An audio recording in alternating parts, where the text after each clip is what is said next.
Bismillah. Assalamualaikum warahmatullahi wabarakatuh. Innal hamdalillahi nahmaduhu wa nasta'inuhu wa nastaghfiruh wa na'udzu billahi min syururi anfusina wa min sayyiati a'malina may yahdihillahu fala mudhillalah wa may yudlil fala hadiyalah. Asyhadu an la ilaha illallah wahdahu la syarikalah wa asyhadu anna Muhammadan abduhu wa rasuluhu alladzi la nabiyya ba'da. Qala Allah ta'ala fi kitabihil karim, ya ayyuhalladzina amanu taqullaha haqqa tuqatih ya ayyuhan nasu taqu rabbakumul ladzi khalaqakum min nafsin wahidah wa khalaqa minha zawjaha wa batha minhuma rijalan katsiran wa nisaa'a wattaqullaha alladzi tasaaluna bihi wal arham innallaha kana 'alaikum raqiba. Ya ayyuhalladzina amanu taqullaha wa qulu qawlan sadida yuslih lakum a'malakum wa yaghfir lakum dzunubakum wa may yuti'illaha wa rasulahu faqad faza fawzan 'azima. Amma ba'du. Alhamdulillah, segala puji hanya milik Allah Subhanahu wa taala. Kita memohon berlindung serta bertobat kepadanya, dan kita bersaksi bahwasanya tidak ada Tuhan yang berhak disembah kecuali Allah Subhanahu wa taala. Salawat dan salam tidak lupa senantiasa kita curahkan kepada Nabi kita Nabi Muhammad sallallahu alaihi wasallam beserta keluarganya, sahabatnya, tabi'in, tabi'ut tabi'in, dan kepada para pengikutnya yang senantiasa istiqomah berpegang teguh di atas sunnahnya Nabi Muhammad sallallahu alaihi wasallam hingga akhir zaman. Dan kita bersaksi bahwasanya Muhammad adalah seorang nabi dan rasul utusan Allah Subhanahu wa taala. Alhamdulillah, atas izin Allah Subhanahu wa taala kita bisa bertemu kembali ya untuk sama-sama mengkaji dan mempelajari dari apa yang dijelaskan dalam Al-Qur'an dan sunnah Nabi sallallahu alaihi wasallam. Di antaranya adalah kita akan menjelaskan salah satu hadis dari Nabi sallallahu alaihi wasallam yang dijelaskan dalam kitab Umdatul Ahkam. Tentu sudah beberapa pertemuan kita bahas ya. Kurang lebih sekarang masuk ke hadis yang ketujuh. Meskipun memang ya, kedengaran apa enggak nih? Kedengaran? Meskipun memang ya, bahwasanya hadis yang akan kita bahas ini sudah pernah kita singgung ya ketika kita masuk di pembahasan tentang ya bab thaharah ya, dan salah satu ini hal atau bab ini sudah pernah kita singgung ya, apalagi ini hadis yang akan kita bahas ini berkaitan dengan hal-hal yang berkaitan dengan wudu ya, pernah kita singgung di awal-awal atau di muqaddimah. Tetapi ya, meskipun kita pernah mendengar hadis tersebut ya, apapun itu, mau kitab hadis Umdatul Ahkam atau hadis-hadis yang lainnya, terkadang mungkin kita juga sering mendengar ya, atau bahkan pernah mempelajari, bahkan mungkin pernah hafal juga. Tetapi ketika kita hadir kembali untuk mempelajari hadis tersebut, bukan hanya sekedar mengulang dari apa yang sudah kita pelajari, tetapi yang penting daripada itu adalah keberkahan yang kita dapatkan. Meskipun mungkin kita pernah mendengar atau mempelajari baik di media sosial ataupun yang lainnya, tapi yang kita harapkan adalah keberkahan dari apa yang selama ini kita pelajari. Ya, karena memang saya sering mengingatkan, bahkan akhir-akhir ini saya sering mengingatkan kembali ya, baik di tempat ini ataupun di tempat-tempat yang lainnya, karena memang ya ketika kita mempelajari suatu ilmu ya, mempelajari suatu hadis, yang dianjurkan atau diantara cara yang diajarkan oleh para ulama salaf terdahulu, yaitu adalah bagaimana caranya kita bisa mengulang-ulang pelajaran tersebut, ya, bisa mengulang-ulang apa yang kita pelajari sampai pelajaran yang kita pelajari itu bukan di sini saja. Kalau kata Syekh Abdurrahman Sa'di itu sampai masuk ke dalam hati kita. Kenapa? Ya, kata Ibnu Abdul Bar dalam kitab Jami Al-Ilm wa Fadli, ya, Jamil Bayan Al-Ilm wa Fadli, beliau mengatakan bahwasanya di antara penyimpangan dalam menuntut ilmu, ya, di antara penyimpangan dalam menuntut ilmu adalah ketika dia belajar atau menuntut ilmu itu tidak mengikuti metode para ulama terdahulu. Itu penyimpangan dalam menuntut ilmu. Kenapa dikatakan penyimpangan seperti itu? Karena memang kalau kita tidak mengikuti metode apa yang diajarkan para ulama terdahulu, kita akan terhalang daripada ilmu. Ya, bisa jadi, makanya saya sering mengingatkan, bisa jadi selama ini kita mungkin ngaji itu bukan sekali dua kali, ya. Kita sering ngaji di mana-mana, ya, meskipun ya dengan ustadz yang berbeda-beda, bukan hanya dengan saya saja. Kita sudah ngaji kemana-mana, tapi terkadang mungkin apa yang kita pelajari padahal kita sudah lama, kok perasaan sedikit gitu yang nempel di otak kita. Pernah nggak ngerasa kayak gitu? Hampir rata-rata pernah, dan saya juga sama pernah merasakan seperti itu. Apalagi mungkin dulu saya pernah pesantren juga, ya, pesantren belajar A, B, C dan yang lainnya. Pas berangkat ke Yaman, perasaan ini pernah belajar gitu, tapi lupa lagi gitu, ya. Ya, bisa jadi bukan hanya sekedar terkait dengan ikhlas saja, tetapi mungkin kita pernah mempelajari suatu ilmu, ternyata mempelajari dengan penyimpangan, artinya tidak mengikuti para ulama salaf, orang-orang terdahulu dalam mempelajari suatu ilmu. Ya, saya ingatkan ini untuk saya pribadi, saya senantiasa mengingatkan kepada diri saya pribadi, khawatir lupa. Karena bisa jadi, ya, karena bisa jadi, Masya Allah, hikmahnya jadi lebih kencang.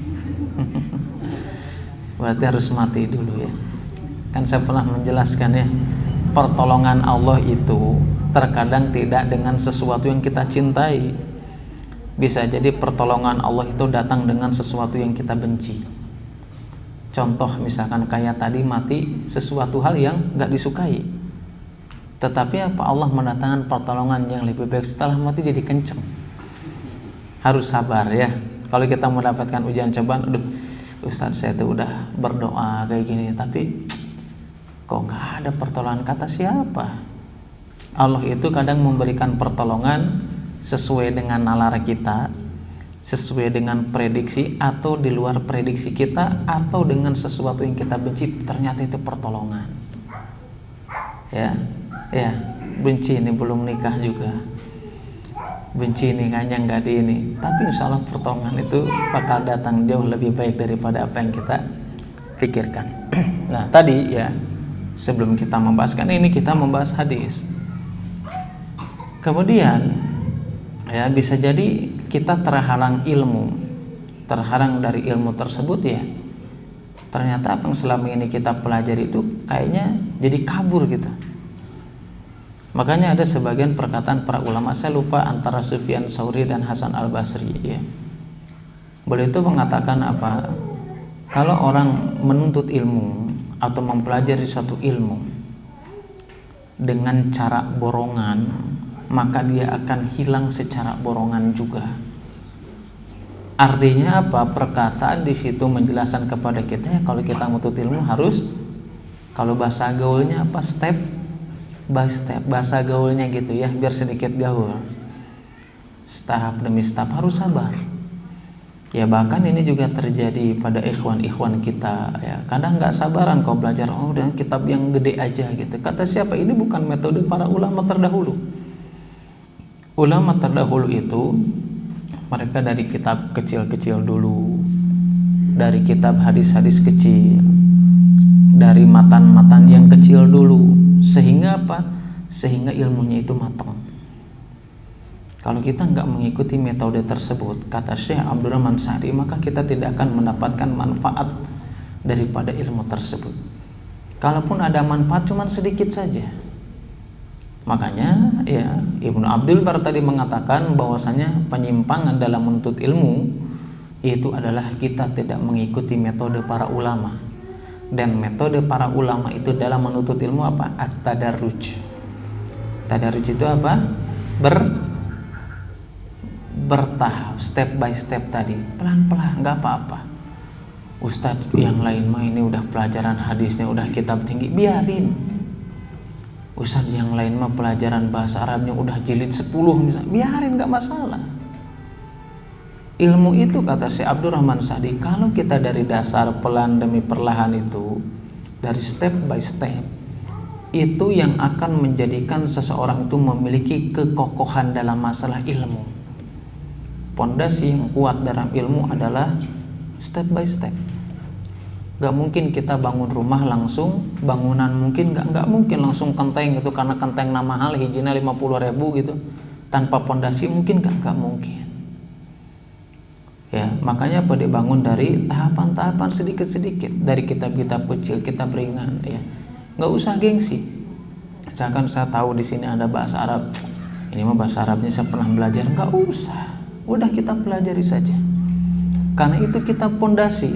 Semakin kita kuat dalam masalah pondasi, maka kita semakin kuat untuk mempelajari kitab yang lebih besar daripada itu.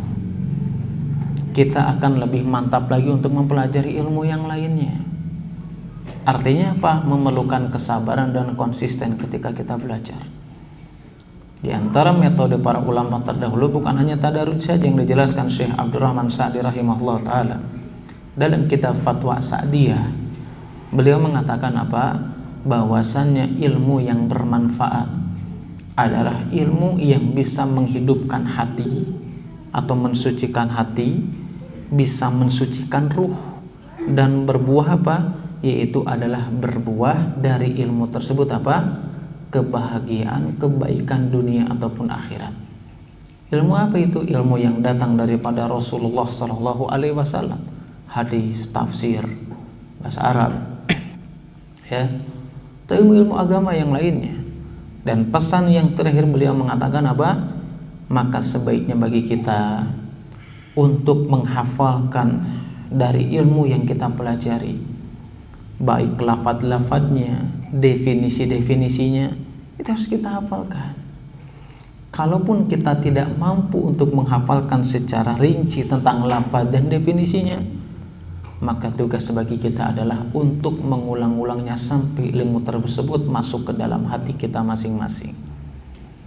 Kenapa? Karena siapapun, kata Syekh Abdurrahman Sa'di rahimahullah ta'ala, siapapun yang mereka menuntut ilmu tadarruj, bertahap, dengan cara yang diajarkan atau dilakukan oleh para ulama, maka orang tersebut akan mendapatkan pertolongan dari Allah Subhanahu wa ta'ala. Tapi kalau orang menuntut ilmu tidak mengikuti cara apa yang diajarkan oleh para ulama, maka dia tidak akan mendapatkan manfaat yang baik. Apa-apa, sabar, kita sedikit-sedikit, ya. Saya jujur sering menjelaskan juga, ya, metode kita belajar ketika waktu di Yaman. Ya, belajar akidah itu nggak sekali dua kali.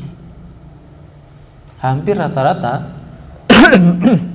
ustadz-ustadz yang kita kenal, ya, mungkin maaf salah satu yang diantara belajar di Timur Tengah, itu hampir rata-rata belajarnya mereka berkali-kali, nggak mungkin satu kali. Kalau kita kan kadang-kadang udah tamat ini, udah lewat aja gitu. Padahal kita mengulang-ulang itu setiap ilmu yang kita pelajari, selain untuk menguatkan hafalan, ternyata apa? Tujuannya untuk bisa mendapatkan faidah yang lainnya. Ya, kita lihat setiap kitab yang pernah kita pelajari, kemudian kita belajar lagi di kajian lain atau ustadz lain, pasti ada faidah yang berbeda, nggak mungkin sama. Saya jujur, usul salasah, ya, kitab akidah yang paling dasar kan, ya, anak belajar nggak satu kali itu, anak kurang lebih 3-4 kali, yang jelas lebih daripada satu kali. Dan itulah metode para ulama ketika mempelajari. Kita nggak langsung meluas dulu. Kita belajar pertama usul salasah, memahami arti-arti dari lafaz-lafaz yang ada dalam kitab tersebut, enggak melebar kemana-mana. Setelah hafal lafaznya, kajian ke syekh yang lain gitu ya, kemudian memahami syarahnya. Kajian lagi yang ketiga, sudah kita hafal lafaznya, kemudian matannya dihafal, kemudian yang ketiga lafaz dan syarahnya kita hafal. Dan itu memerlukan waktu yang lama. Makanya kita harus bersabar, jangan pernah puas dengan suatu ilmu yang kita dapatkan, karena apa? Memiliki faidah-faidah yang lain yang banyak. Jadi kita nggak usah gengsi gitu kan.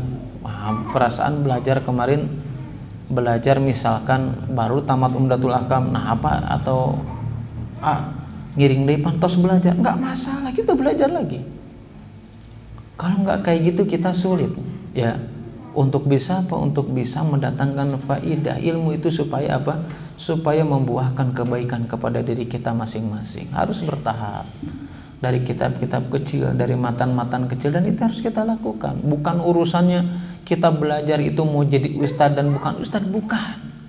Terserah kita ketika belajar mau jadi ustadz kayak nggak jadi ustadz, nggak ada urusan.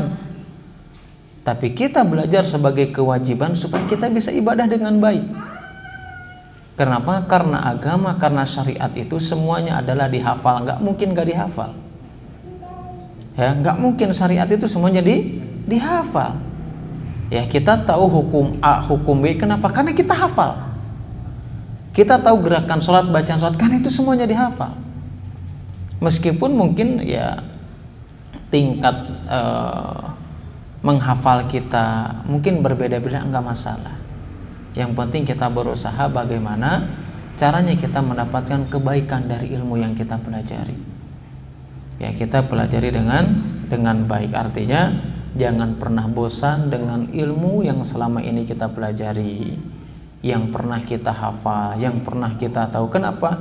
Karena kita dengan mempelajari itu bukan hanya sekedar menambah wawasan, menambah faidah, tetapi keberkahan yang ingin kita dapatkan. Jelas ya?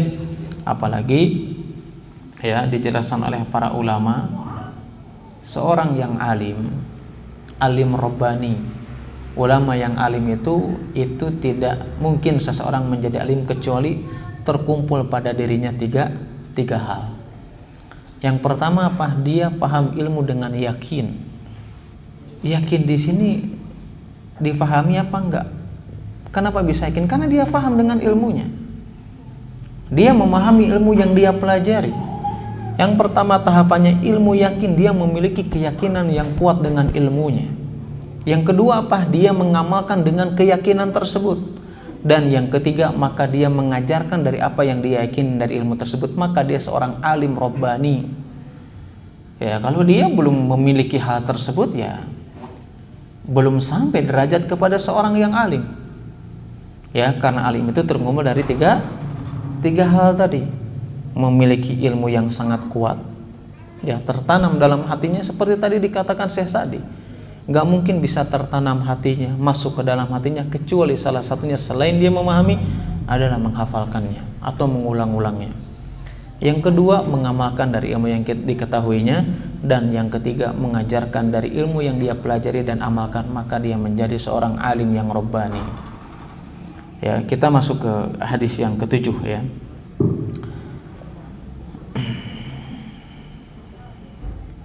An Humran maula Utsman bin Affan radhiyallahu anhuma annahu ra'a Utsman da'a biwadu'in fa afragu ala yadayhi min ina'ihi fa ghasalahuma thalatha marratin thumma adkhala yaminahu fil wadu'in thumma tamadmada wastanshaqa wastanthar thumma ghasala wajhahu thalathan wa yadayhi ilal mirfaqaini thalathan thumma masaha bi ra'sihi thumma ghasala kilta rijlaihi thalathan thumma qala ra'aitu nabiyya sallallahu alaihi wasallam yatawaddau nahwa wudu'i hadha wa qala man tawadda'a nahwa wudu'i hadha thumma shalla rak'ataini la yuhadditsu fihi ma nafsahu ghufira lahu ma taqaddama min dambihi.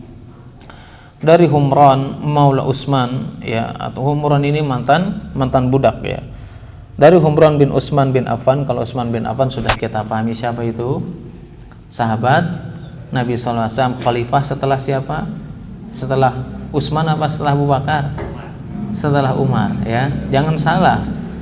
Utsman khalifah keberapa? Setelah Abu Bakar. Waduh. Ya, fatal kita kalau nggak tahu kekhalifahannya itu kapan. Berapa tahun Utsman bin Affan menjadi khalifah? Berapa tahun? 10 tahun. Ada yang menambahkan atau mengurangi? Kurang lebih. Ada yang menambahkan lagi? Berapa tahun? Saya kasih hadiah. Utsman bin Affan menjadi khalifah berapa tahun? Berapa? 12 tahun kurang 12 bulan. Itu Utsman bin Affan. Kalau Abu Bakar berapa? Abu Bakar berapa? 2 tahun 3 bulan 9 hari. Kalau Umar bin Khattab berapa tahun berkuasa menjadi khalifah? 10 tahun 3 bulan dan beberapa hari. Ya, kalau khalifah yang terakhir siapa? Ali. Kalau Ali itu dijelaskan oleh para ulama yaitu adalah 4 tahun 9 bulan. Intinya totalnya 30 tahun. Sesuai sabda Nabi SAW bahwasanya khalifah setelah aku itu 30 tahun. Adapun setelah 30 tahun adalah kerajaan alias raja. Makanya setelah Ali, setelah sahabat Ali radhiyallahu taala anhu, misalkan Muawiyah gitu ya, atau pemimpin-pemimpin yang lainnya, maka itu tidak disebut khalifah. Yang lebih tepat kata Ibnu Katsir itu disebut sebagai raja. Karena khalifah itu hanya sampai 30 tahun. Dan kalau kita hitung dari Abu Bakar dan Ali itu 30 tahun. Dan Nabi mengatakan demikian, setelah itu adalah raja. Wallahu a'lam bishawab. Ya.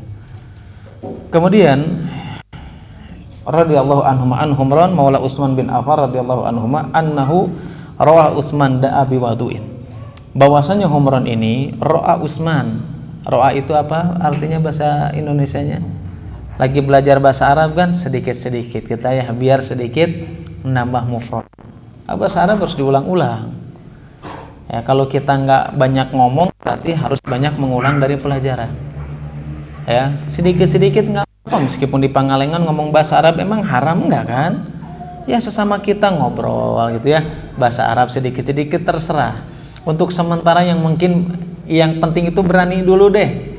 Ustaz, saya mah takut salah nahwu sorofnya, nggak apa-apa, yang penting berani dulu aja. Ya, ini harus diulang-ulang bahasa Arab itu. Kalau nggak diulang-ulang susah bahasa ini. Ya, dan saya jujur bagus ya kalau ada orang yang mengajarkan bahasa Arab bagus, kan itu hal yang sangat penting. Kalau kita nggak belajar bahasa Arab, bagaimana mengetahui hadis Nabi? Ya, bagaimana kita? Ana jujur yang menjadi pengalaman orang ketika dia bisa bahasa Arab itu memudahkan untuk menghafal Quran dan hadis. Itu sangat membantu. Ya, ketika kita tahu bisa bahasa Arab, terus ketika baca hadis misalkan ya, sedikit-sedikit, oh ini artinya gini-gini, itu bisa memudahkan orang untuk menghafal. Bahkan dia untuk menghafal matan itu memudahkan. Kita baca matan berapa kali saja, karena kita tahu artinya, kita bakal mudah paham itu. Itu pengalaman saya pribadi. Ya mungkin teman-teman yang lain juga sama. Hafal Quran, tahu artinya sedikit-sedikit itu memudahkan. Nikmat kalau orang bisa bahasa Arab itu.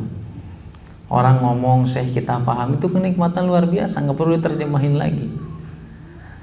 Nah, di sini dikatakan apa? Annahu ra'a Utsman da'a biwadu'in. Bahwasanya Humran ini melihat Utsman bin Affan da'a biwadu'in, memerintahkan untuk dibawakan wadu. Ya, untuk dibawakan wadu itu apa artinya? Gimana? Bisa dikatakan wadah atau alat yang digunakan. Ya, wadu sama wudu kan beda. Sama apa beda? Beda. Bedanya wudu mah pekerjaan, wadu mah yang dikerjakan gitu. Alat yang dikerjakan di dalamnya gitu ya. Airnya itulah gampangnya mah gitu ya. Sedikit-sedikit kita hafalin lafadznya. supaya kita kalau menghafal gampang. Oh, biwaduin, oh iya, ternyata wadu itu adalah air atau tempat atau alat yang digunakan untuk berwudu. Nah, kalau wudu sendiri artinya apa? Betul, perbuatan. Kalau secara bahasa Arab artinya apa wudu itu? Hah? Bersuci atau bersih, nadhofah, itu secara bahasa. Secara istilah ada yang tahu wudu artinya apa?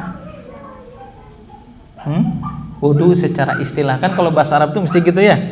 Secara bahasa artinya A, secara istilah artinya B, misalkan gitu. Secara istilah yang tahu wudu artinya apa?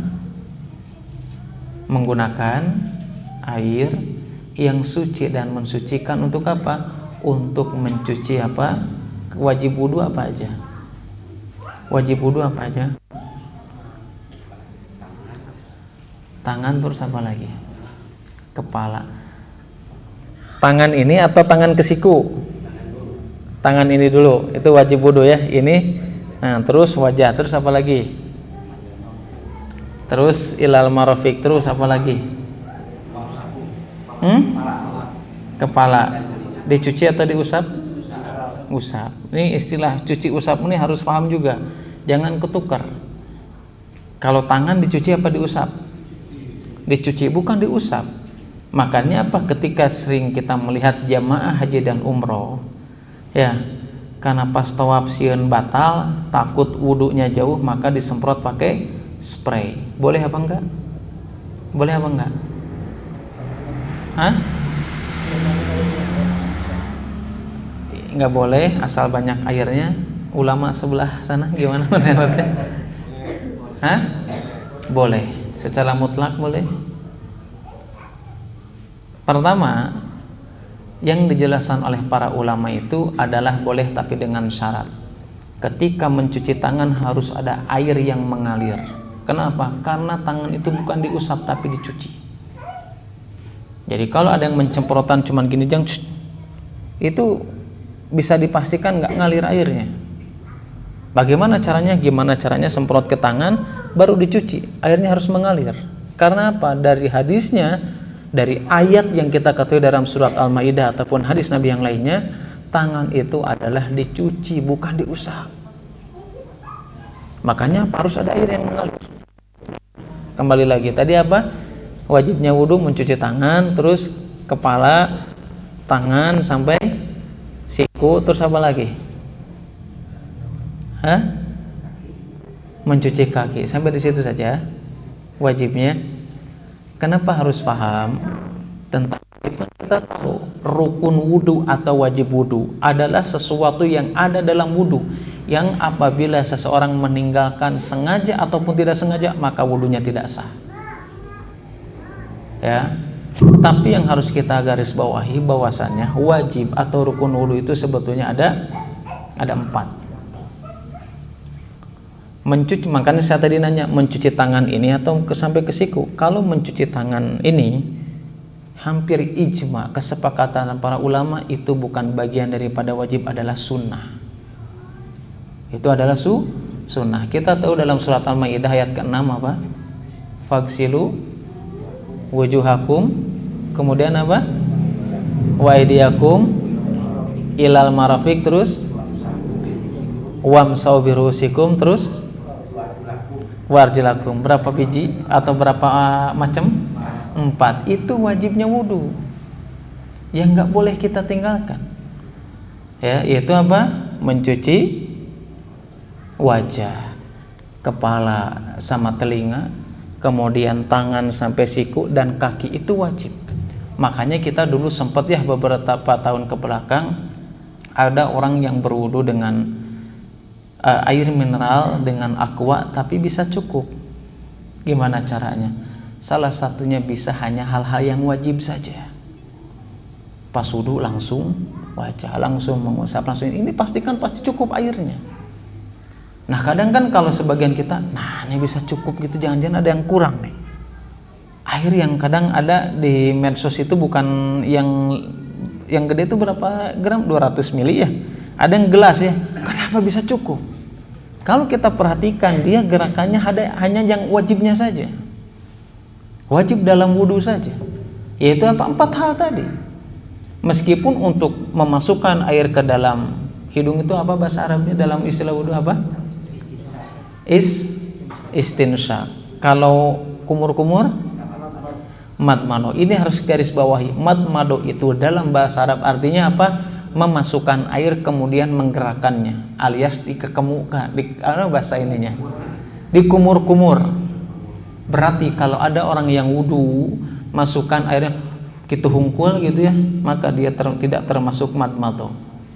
Kadang madmado itu masukkan air sekalian di kumur-kumur, itu baru madmado sesuai hadis Nabi SAW.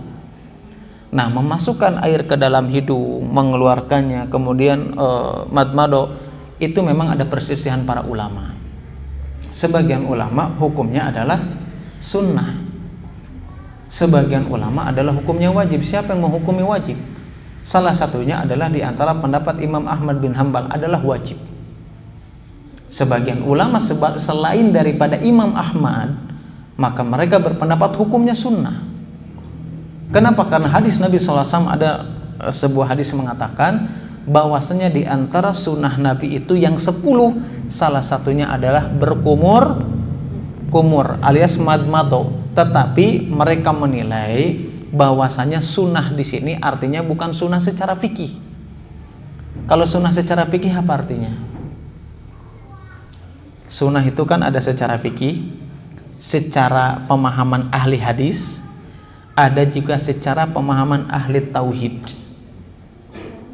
Kalau secara hadis kita tahu sunnah itu artinya apa? Kalau dikerjakan dapat pahala, kalau nggak dikerjakan nggak dapat kebaikan, nggak dapat apa-apa. Itu menurut fikih, makanya jangan dipukul rata. Ya, kadang ada sebagian orang ini sunnah Nabi, biarin, dengaran lagi sunnah, cenah sunnah malam dilakukan dapat pahala, kalau enggak masalah. Sunnah di situ bisa diartikan bukan secara fikih, tapi sunnah bisa diartikan secara akidah dan secara ahli hadis, maka derajatnya hukumnya adalah wajib. Ya, hukumnya wajib. Kitab-kitab para ulama terdahulu, ya, mereka itu menulis kitab tentang akidah itu dengan judul As-Sunnah.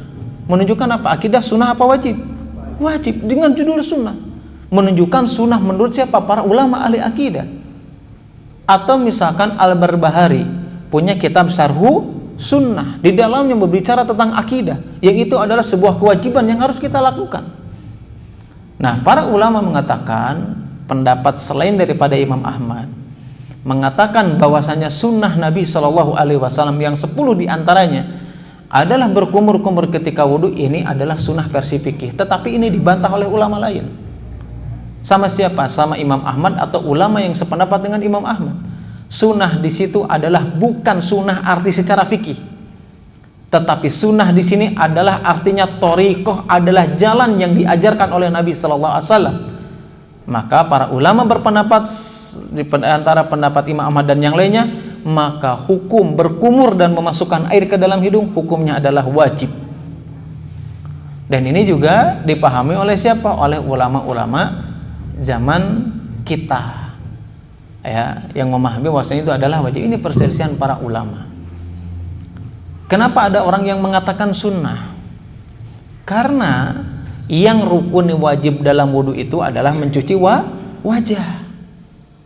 Menurut orang yang atau menurut ulama yang berpandangan wajib, hidung dan mulut itu termasuk daripada wajah. Tetapi yang berpendapat sunnah, hidung sama mulut itu tidak termasuk wajah.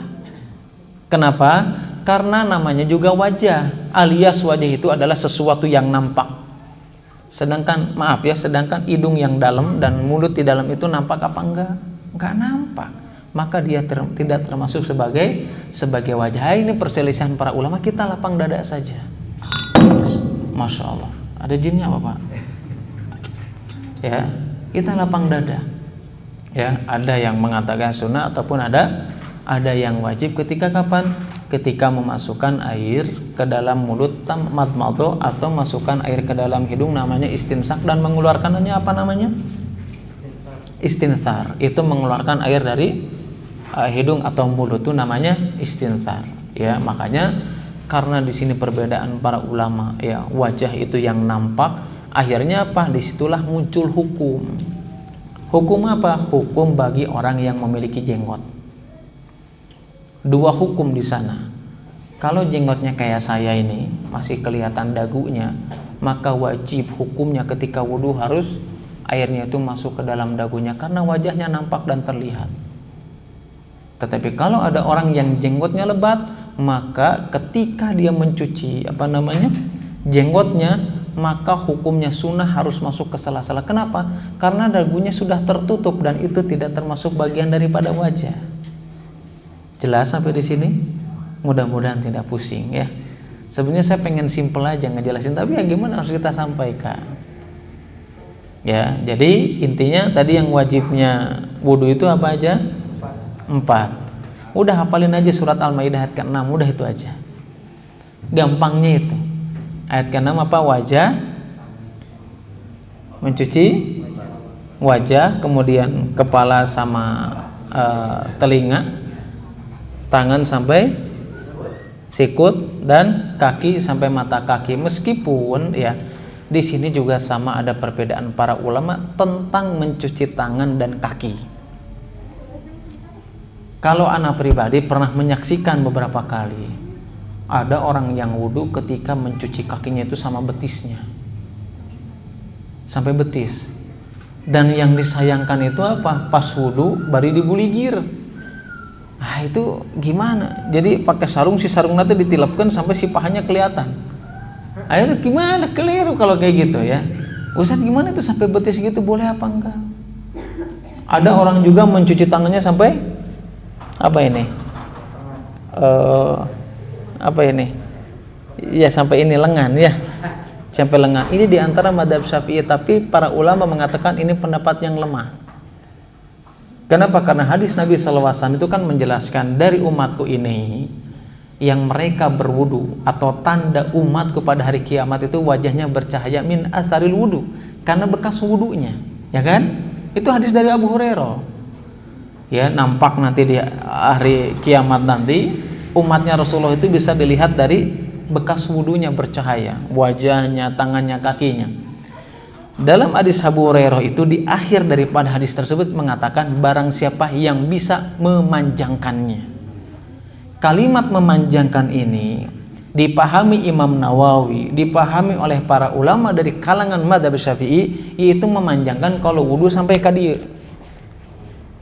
Kalau kaki berarti sampai betis. Ternyata para ulama ahli hadis dalam riwayat Muslim, kemudian hadis dari Abu Hazim, itu dikatakan kalimat dalam hadis tersebut memanjangkan sampai ada orang sampai sini atau sampai betis, itu bukan berasal dari Nabi tapi tambahan dari Abu Hurairah. Kenapa? Karena setiap riwayat yang menjelaskan tentang hadis Nabi SAW yang menjelaskan tentang sifat wudu Nabi, hampir rata-rata menjelaskan bahwasanya wudu ketika mencuci tangan itu sampai ke siku, dan ketika menjelaskan mencuci kaki itu sampai mata kaki. Itu dalam surat Al-Maidah tadi tangan sampai mana? Marafiq sampai mana ini? Siku, enggak menjelaskan sampai sini. Makanya ketika itu Abu Hurairah itu ketika itu berwudu, bertemu dengan sahabat lain. Ketika berwudu, Imam Nawawi berwudu sampai Abu Hurairah berwudu sampai ketiaknya, malah sampai ketiaknya gini.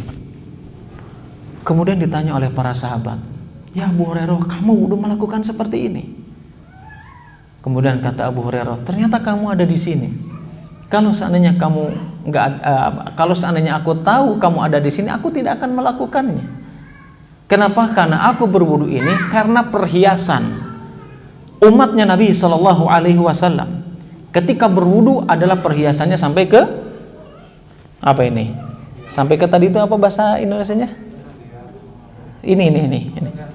Sampai ke lengan bagian atas gitu aja ya. Ternyata secara bahasa pun kalau orang pakai perhiasan di mana? Nggak ada orang pakai gelang di dia ayat tuh, nggak ada.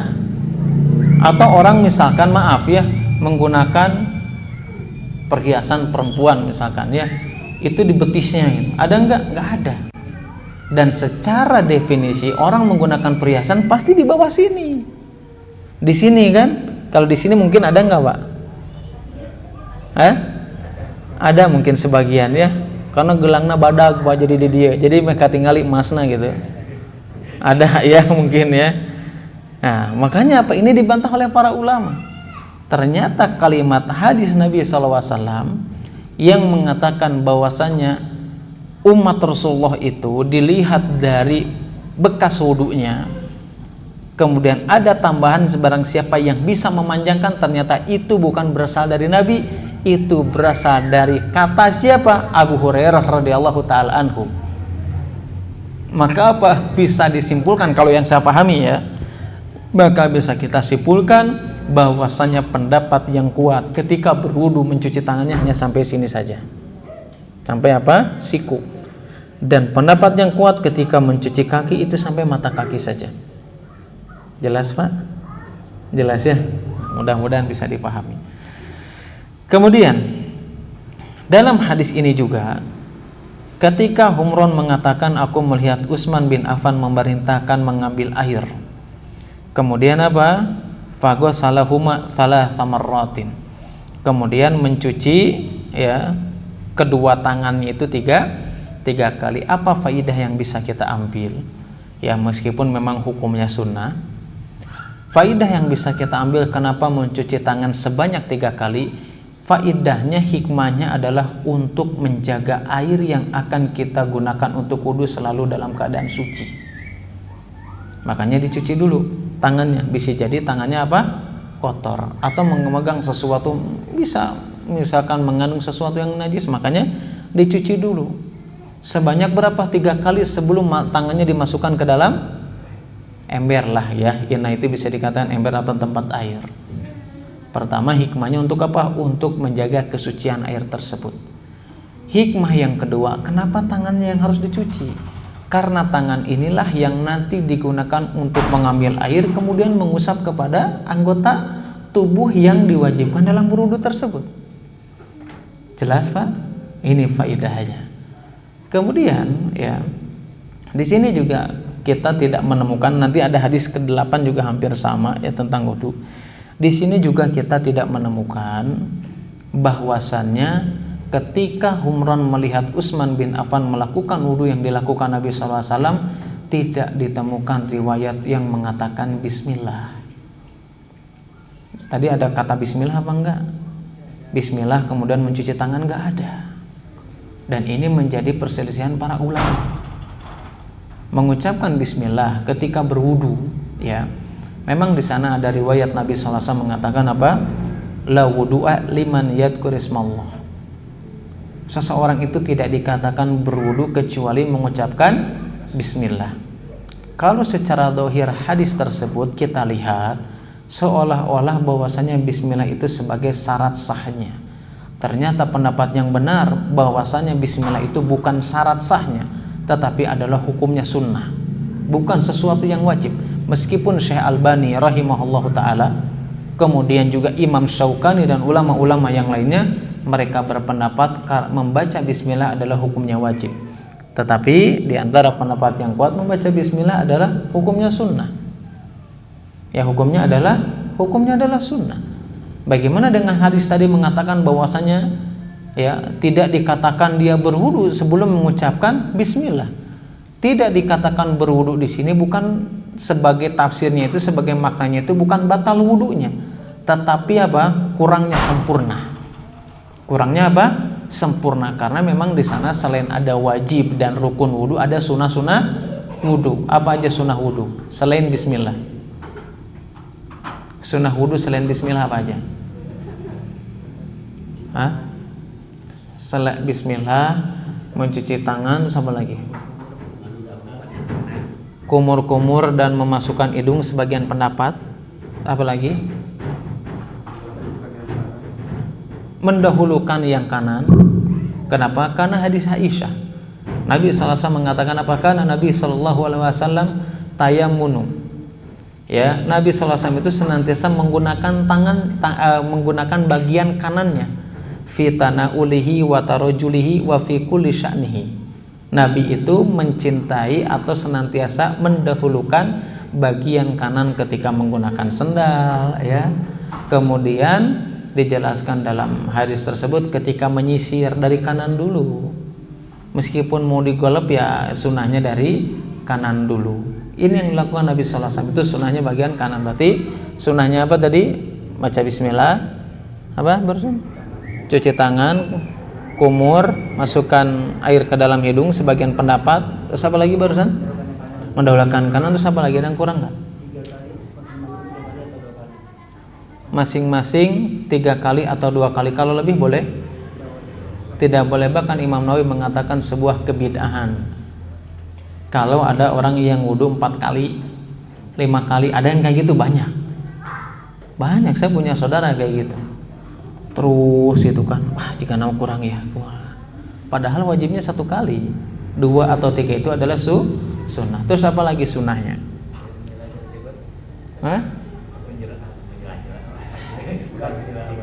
Menyela jenggot atau menyela-nyela ke dalam tangan atau kaki, itu sunnah hukumnya.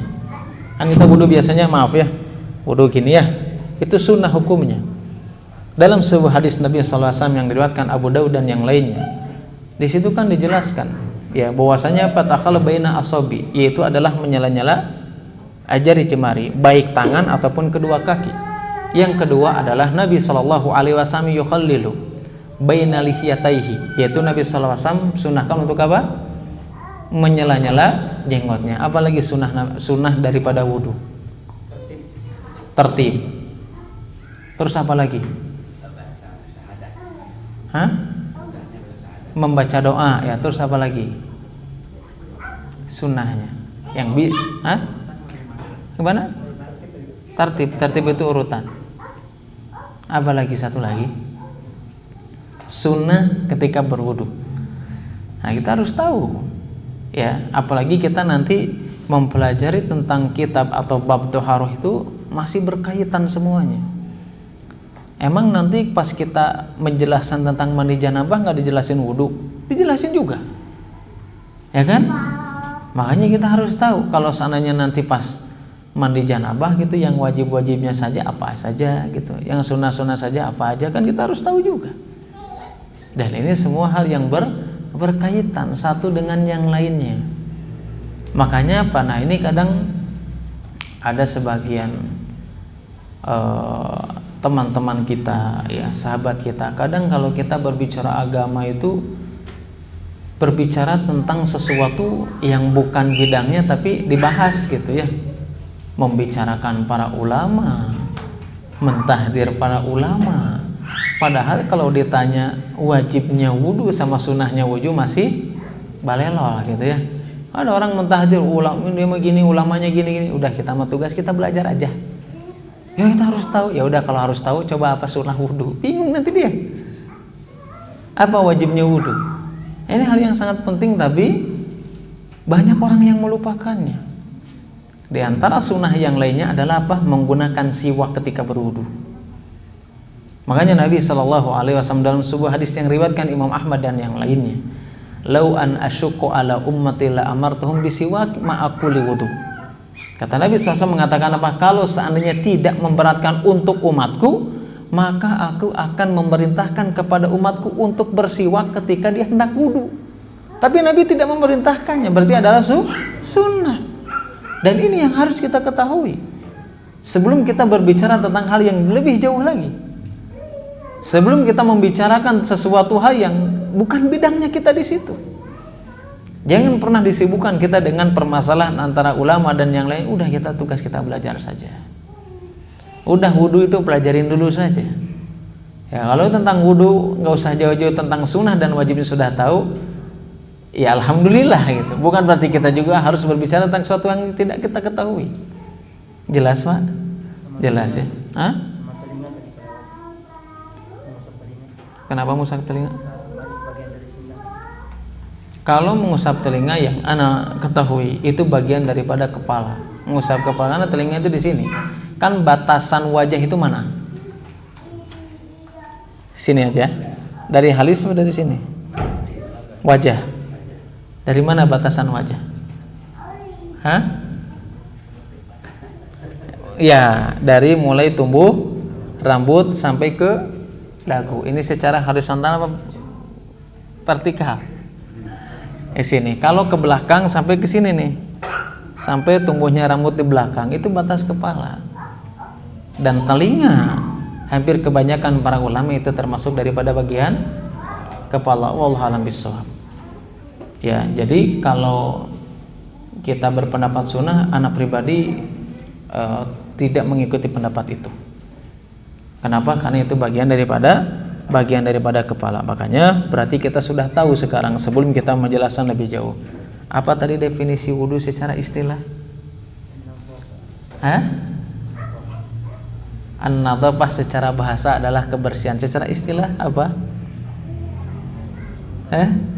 Awas nanti anak kita nanya, Pak, ada tugas pelajaran agama ini, yang ngejelaskan arti wudu naon, sok gimana bingung.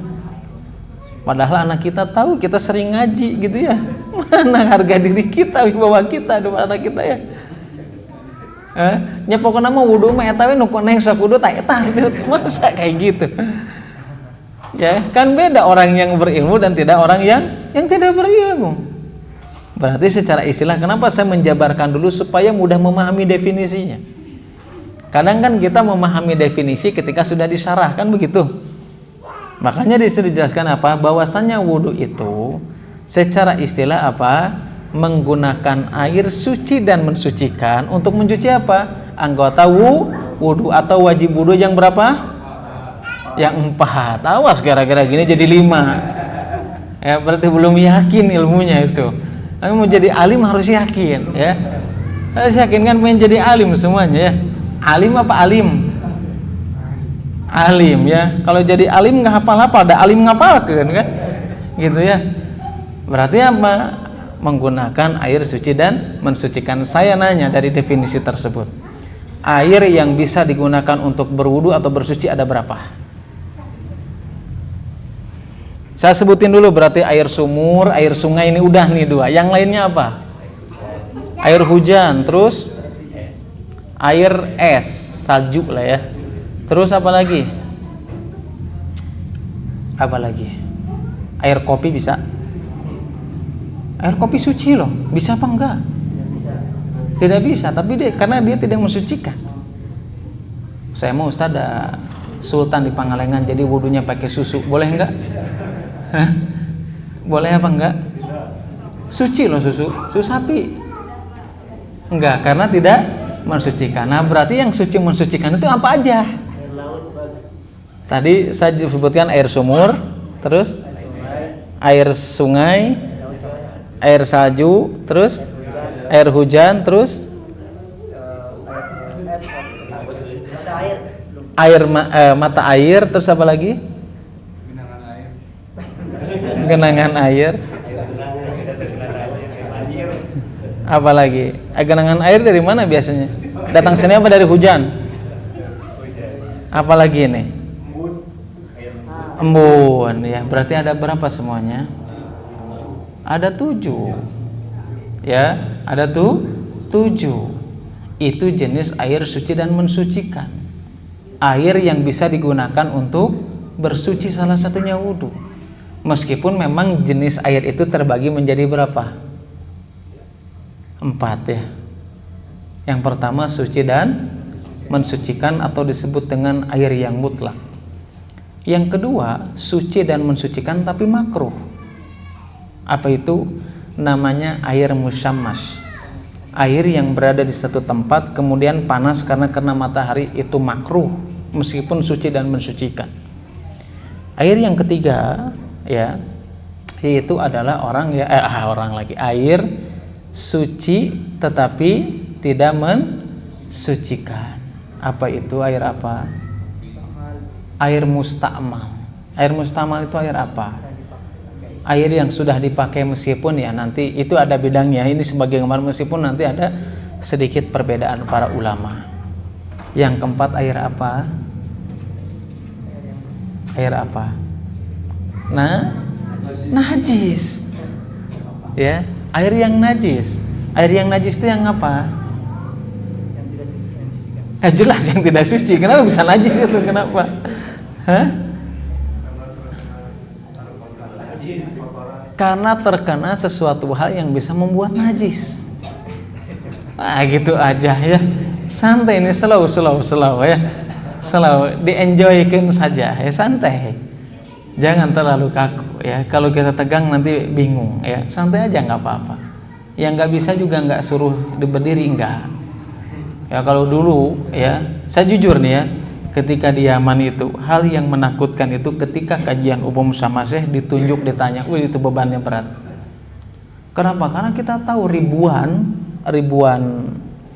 ya tolib gitu, kita ditanya tunjuk. Apa yang artinya gini? Berdiri, coba bayangkan disaksikan berapa pasang mata itu. Beban itu. Tapi alhamdulillah saya mah atas izin Allah, saya mah nggak pernah ditunjuk. Bukan saya bisa jawab, alhamdulillah saya nggak pernah ditunjuk. Ya dulu saya kalau Sahih Muslim sama Ustaz Niza ya, saya mah nggak pernah ditunjuk gitu. Ya meskipun memang sering tuh, yang paling depan tanya apa nih, tentang hadis kan, kenapa ini hadisnya gini, kenapa gini, itu ditanya. Tetapi ya itu menjadikan kita deg-degan. Belajar hadis tapi sekaligus olahraga jantung ya. Nah, kita harus bisa seperti itu. Sampai di mana tadi? Sampai definisi. Kemudian ya di sini dijelaskan juga tentang tata cara yang dijelaskan oleh Nabi sallallahu alaihi wasallam yang dilakukan oleh Utsman bin Affan radhiyallahu taala anhu, yang dilihat oleh Humran Maula Utsman itu. Yang pertama ketika wudu apa? Membersihkan telapak tangan sebagai sunnah. Kemudian setelah bersih maka memasukkan tangannya mengambil air. Kemudian melakukan wudu sebagaimana yang kita kenal. Gimana aja cara wudu itu? Kalau kita praktek mah apa? Tapi kalau ditanya urutannya suka bingung. Ya, coba gimana aja wudu? Memang metode. Kenapa di sini? Ya ini ada faidah lagi yang bisa kita ambil. Kenapa di sini Utsman bin Affan memberikan contoh mempraktekkan kepada para sahabatnya? Itu sebagai faidah yang bisa kita ambil kalau sebuah ilmu yang bisa lebih mudah untuk dipahami seseorang adalah dengan praktek. Hampir semua kita pernah mempelajari tentang pengurusan jenazah, hafal. Setelah ini, tapi pas praktek gimana tuh? Suka bingung. Wudu, kita setiap hari wudu, sholat wudu. Coba kalau ditanya sekarang wudu gimana aja, jadi bingung kita, ya kan? Nah, hal yang diajarkan oleh para ulama salaf terdahulu, diantaranya melalui para sahabat Nabi SAW, untuk memudahkan suatu hal bisa memahami ilmu itu dengan praktek, mencontohkan. Seperti fikih ini kan membutuhkan praktek. Kalau akidah butuh apa enggak? Akidah butuh apa enggak? Lebih butuh akidah atau fikih dalam masalah praktek? Bedanya akidah sama fikih apa? Nanti kan pulang dari sini, di mana Pak? Kajian fikih Umdatul Ahkam. Dia langsung celetuk anak, emang Pak fikih teh naon sok? Fikih apa artinya ilmu fikih? Fikih apa fikih? Fikih secara bahasa, paham secara istilah. Ini belum jauh kita mempelajari kajian fikih, harus paham dulu. Praktek ibadah ada yang kurang. Kenapa? Nanti ada alasan kenapa kita harus mempelajari fikih. Itu nanti berhubungan dengan definisinya. Hafalin ya. Fikih itu apa? Ma'rifatul ahkam syar'iyah, amaliyah bi adillatihah tafsiliyah. Hafal?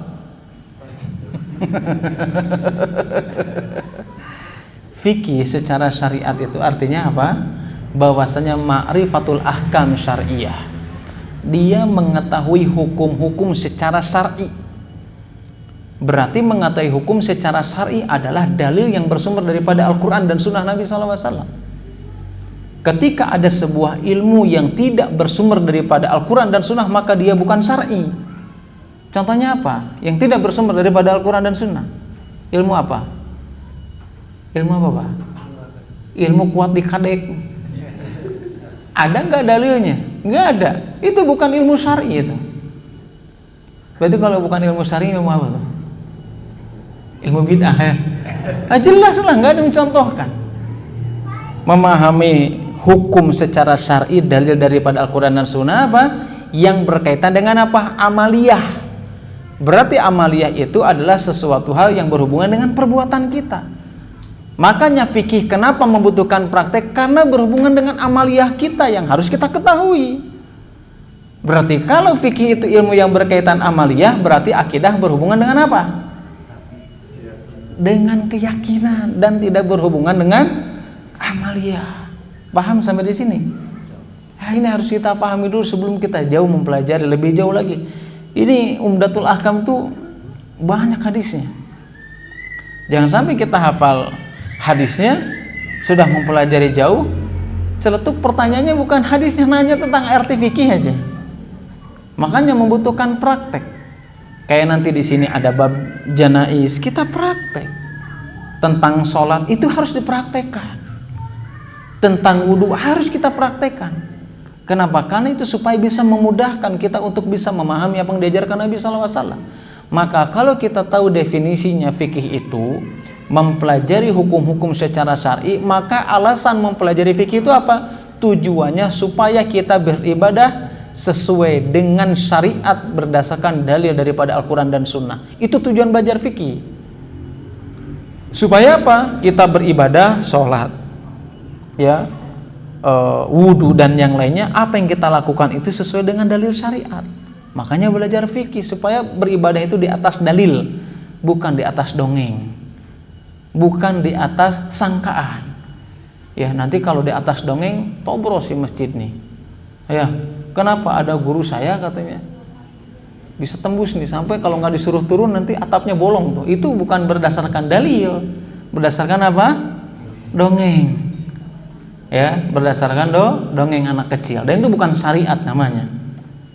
Ya, makanya pelajari fikih itu membutuhkan dalil.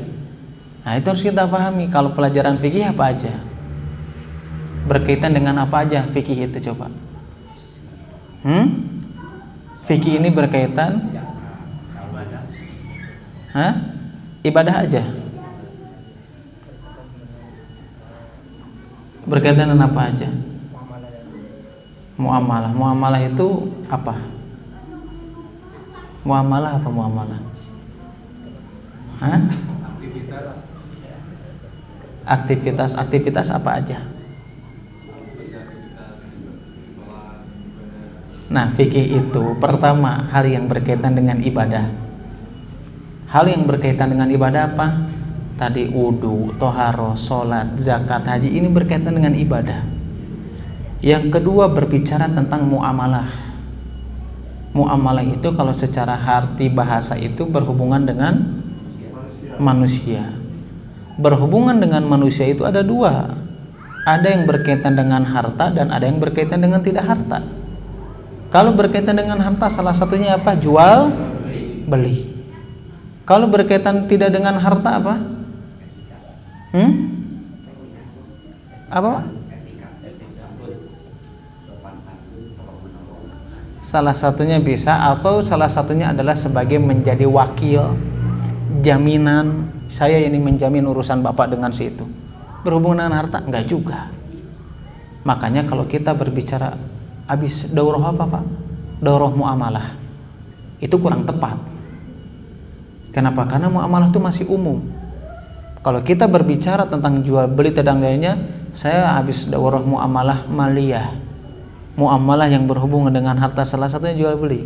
Tapi kalau kita berhubungan masih mengatakan daurah muamalah, itu masih umum. Muamalah apa? Ya kan? Yang ketiga adalah fikih apa? Fikih usroh. Fikih usroh itu apa? Adalah fikih yang berbicara tentang keluarga. Gimana caranya supaya kita bisa sakinah, mawadah, warahmah, bisa romantis sama istri, namanya fikih usroh. Yang keempat ada namanya fikih apa? Fikih apa? Fikih jinayah, yang berhubungan dengan hukuman gitu ya. Yang nyuri diapain? Dipotong. Ini berhubungan dengan jinayah. Ya, kita berbicara tentang wudu tapi kita lupa, saya di Muqaddimah dulu pernah dijelasin apa enggak? Udah dijelasin apa belum? Bingung kalau nggak jawab dijelaskan, jangan bisa pajarkan, nggak pernah murojaah. Ya, ini harus kita pahami. Makanya apa membutuhkan di antara metode yang diajarkan oleh para ulama, di antaranya dicontohkan oleh sahabat Utsman bin Affan, untuk memudahkan suatu ilmu adalah membutuhkan praktek. Ustaz sekarang praktek wudu, nanti pas hadis yang lainnya kita baru praktek, harus itu. Meskipun dianggap Ustaz sama ke SD nggak masalah. Ya bisa ke SD mah bisa jadi wudu ngan kieu hungkul sok. Ada yang kayak gitu? Ada nu tukang hungkul. Benar, saya pernah menyaksikan. Pas wudu kieu hungkul. Ada yang kayak gitu. Dan ini terjadi. Ya, artinya apa? Kita harus betul-betul memahami. Kemudian apa? Summa tamadmadu wastansyak wastansar. Ketika sudah memasukkan tangan kanannya untuk bil wadu ke dalam air tersebut, kemudian apa? Madmadu, memasukkan air kemudian berkumur. Tadi sudah jelaskan ya, madmadu itu memasukkan air ke mulut kemudian menggerakkannya alias berkumur. Kalau tidak melakukan berarti itu bukan madmadu. Ustadz, tapi kan saya sedang puasa, gimana boleh apa enggak? Makanya sunnah di antara dalam wudu itu apa? Bersungguh-sungguh ketika dia memasukkan air ke dalam mulut. Nabi mengatakan apa? Balik madmadu. Kalian itu harus bersungguh-sungguh ketika memasukkan air ke dalam mulut atau ke dalam hidung. Illa antakuna so'iman. Kecuali ketika kalian dalam keadaan puasa. Udah sekedar aja. Yang penting masuk saja. Ya tidak terlalu khawatir gitu ya.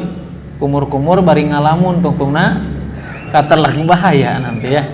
Nah, ini diantara sunnah. Summa ghusala wajhahu salasan. Kemudian mencuci wajahnya sebanyak 3 kali. Wa yadaihi ilal mirfaqaini salasan.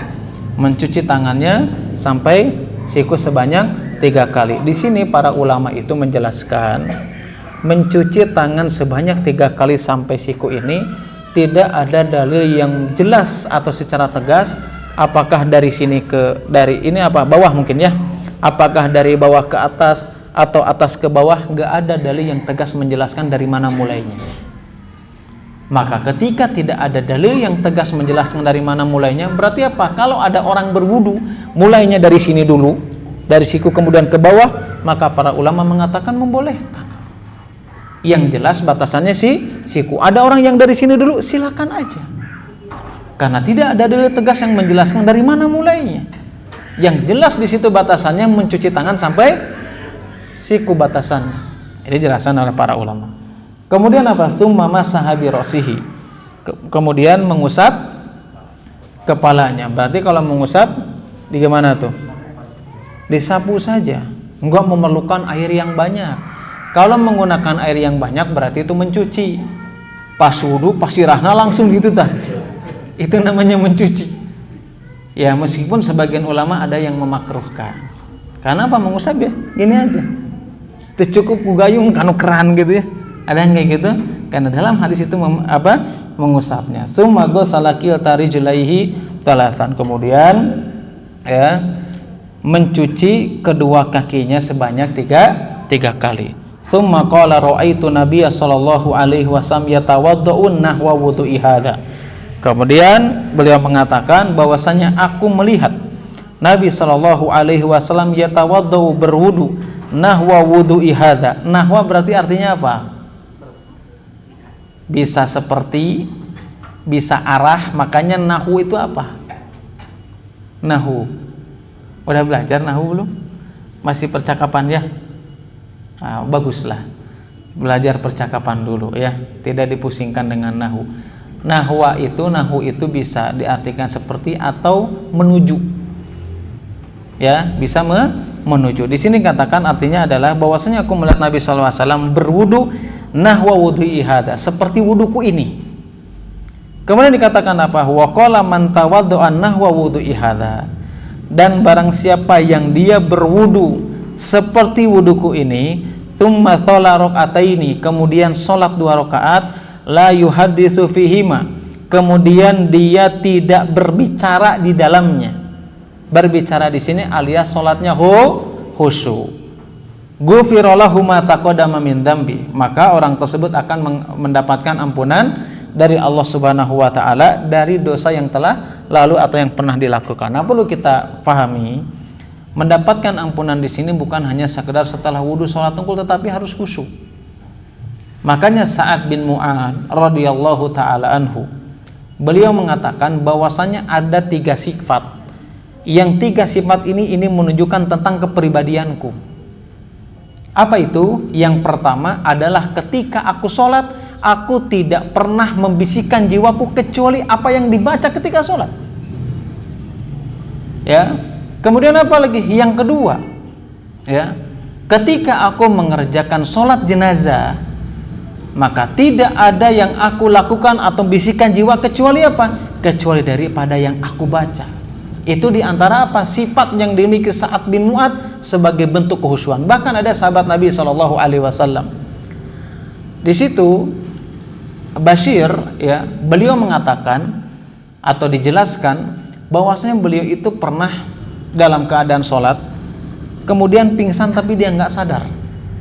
Saking apa? Saking khusyuknya ketika mengerjakan sholat. Nah, yang menjadikan wudu kemudian sholat bisa mengampuni dosa kita yang telah lalu adalah wudu kemudian sholat dan di dalamnya tidak berbicara. Karena orang yang gak khusyuk itu pada dasarnya dia sedang berbicara. Benar apa enggak? Orang yang lagi sholat mikirkan naon tah kira-kira? Mikirkan usaha, mikirkan dagang, mikirkan duluan, itu sebetulnya dia sedang berbicara pada hakikatnya. Berbicara apa? Mengungkapkan apa yang ada dalam isi hatinya. Benar? Iya. Ketika dia gini, di hatinya tuh gini, ngomongin mikirin ini, pada hakikatnya sedang berbicara. Berarti kalau dia melakukan seperti itu termasuk bukan kehusyuan dalam sholat. Makanya apa wajar kalau ketika sholat itu sering ingat kata Nabi SAW, malam yadkur qoblah. Orang yang lagi sholat itu sering ingat kepada sesuatu yang sebelumnya lupa. Benar apa salah? Betul. Ya, sholat menjadi ingat aja gitu ya. Oh iya benar tadi gitu ya. Lagi sholat, padahal sebelumnya nggak pernah ingat. Nah, orang yang seperti itu adalah orang yang tidak akan mendapatkan keutamaan ampunan dari Allah Subhanahu wa ta'ala. Nah, ini yang dijelaskan oleh para ulama untuk memahami secara lafaz dari hadis yang kita baca. Adapun penjelasan yang lainnya nanti di hadis setelahnya juga sama. Kita akan membahas lebih luas lagi hal yang berkaitan dengan wudu, tapi kita sudah punya gambaran ya. Secara lafadznya oh seperti ini, definisinya seperti ini. Nanti pas kita ngelanjutin lagi, kita bisa memahami ilmu-ilmu yang lainnya yang berkaitan dengan wudu. Wallahu a'lam bishawab. Jelas sampai di sini, Pak? Jelas apa enggak jelas nih? Harus jujur. Kalau jelas ya jelas, kalau enggak diulangi aja, nggak apa-apa. Dan nanti habis isya nggak ada tarawih hari ini mah, ya. Jelas apa enggak ini? Jelas. Berarti fikih teh naon teh tadi teh? Jangan arti secara bahasa. Kalau bahasa mah pasti paham. Iya. Mengetahui hukum-hukum secara syariah yang berkaitan dengan amaliyah biadillatiha tafsiliyah, dengan dalil secara terperinci. Kenapa fikih itu memahami dengan dalil secara terperinci? Karena kalau kita mempelajari suatu hukum yang itu dalilnya secara global tidak terperinci, itu namanya ilmu usul fikih. Kalau fikih harus terperinci. Jelas sampai di sini? Jelas ya? Mudah-mudahan bisa dipahami. Ya, yang penting bisa konsisten. Ya, kita bersabar ya. Sekarang mungkin nggak bisa paham seluruhnya apa yang Anda sampaikan, nggak masalah. Yang penting sebagainya ada hafal. Makanya dalam sebuah kaidah itu dikatakan apa? Sesuatu yang tidak bisa kita ambil seluruhnya, maka jangan kita tinggalkan seluruhnya. Artinya apa? Sesuatu yang tidak bisa kita pahami seluruhnya, maka minimal sebagiannya. Jelas sampai di sini, Pak? Insya Allah. Mudah-mudahan meskipun saya nggak nyuruh ya, mudah-mudahan bisa hafal hadisnya. Nanti yang hafal hadisnya saya kasih hadiah lah, umroh ke tanah suci. Bener, saya kasih umroh ke tanah suci. Tahu kan tanah suci yang di Cicahem itu? Ya, jalan suci ya. Kalau ke sana saya belum mampu ya, yang di Cicahem aja. Ya. Itu jalan suci ternyata ya. Jelas ya. Mudah-mudahan bisa dipahami apa yang disampaikan hari ini. Ya saya sengaja, memang saya lagi belajar sebetulnya, lagi belajar menyampaikan secara santai. Selama ini kan gimana? Suka cepat ya. Mungkin nggak tahu karena karakter atau karena kebiasaan. Aduh, kayaknya harus secara perlahan, apalagi. Oh, Masya Allah, grogi mungkin jadi. Makanya harus secara pelan-pelan, apalagi pelajaran fikih saya nggak mau ya. Siapapun yang belajar sama saya, meskipun dia nggak 100% betul-betul hafal, tetapi minimal harus ada bekasnya, biar kita sama-sama mendapatkan kebaikan. Saya mendapatkan kebaikan, bapak-bapak dan teman-teman juga sama mendapatkan kebaikan. Ya makanya dimaklumi ya. Kalau Ustaz Naim terlalu laun biasanya tarik, lagi belajar ya. Belajar supaya bisa menjelaskan secara perlahan, biar bisa saling memahami apa yang kita sampaikan hari ini. Wallahu a'lam bishawab. Mudah-mudahan bermanfaat, khususnya bagi saya pribadi, umumnya bagi bapak-bapak dan ibu-ibu sekalian dan teman-teman sekalian. Mudah-mudahan Allah Subhanahu wa taala senantiasa memberikan keistiqomahan kepada kita semuanya ya, sehingga kita senantiasa memiliki semangat untuk senantiasa belajar. Enggak boleh bosan dengan belajar. Siapapun kita wajib mempelajari, apalagi hal yang berkaitan dengan syariat. Enggak ada kata lelah, enggak ada kata capek. Yang artinya apa? Enggak usah mengeluh. Kalau capek mah pasti, tapi kita harus bersabar. Ya kalau kita enggak seperti itu, nanti kita capek di akhirat. Mending capek ayeuna, mending capek di akhirat. Mending capek sekarang. Ya capek sekarang, ya tinggal ke kebun palili begitu ya, hiburan. Kalau di akhirat sudah capek, kita enggak hafal ilmu agama, itu adalah sesuatu hal yang melelahkan. Ya lebih baik apa? Kalau bahasa kata orang gaul zaman sekarang mah, lebih baik sekarang berdarah-darah daripada nanti. Ya, apalagi ini berkaitan dengan syariat, harus bersabar semuanya ya, karena enggak ada sesuatu yang instan. Ternyata mie rebus juga prosesnya tidak instan. Ya harus bersabar dengan apa yang kita pelajari daripada yang dijelaskan dalam Al-Quran dan Sunnah Nabi Sallallahu Alaihi Wasallam. Wallahu a'lam bishawab. Jelas? Saya mau tanyakan dulu. Kalau nggak tanya, saya aja yang nanya berarti. Saya yang nanya. Oh. Itu tentang mensucikan tangan 3 kali tadi ya. 3 kali kanan, 1 kanan, 1 mensucikan tangan atau mencuci? Mencuci. Mencuci ya. 3 kali kanan dulu atau 1-1 begitu. Di antara pendapat jumhur itu 3-3. 3-3 ya. 3-3. Wallahu a'lam bishawab. Ini di antara penjelasan atau pendapat mayoritas ulama. 3-3. Ya. Kalaupun seandainya misalkan 3-2 juga boleh saja. Saya pengen tangannya yang kanan 3, yang kiri 2 boleh. Kenapa? Karena secara hukum wajibnya itu adalah 1. Berarti kalau digabung antara 3 dan 2 itu jelas lebih boleh lagi. Ya, misalkan ya udah yang kanan mah 1 aja, yang kiri 2 kali atau 3 kali boleh juga.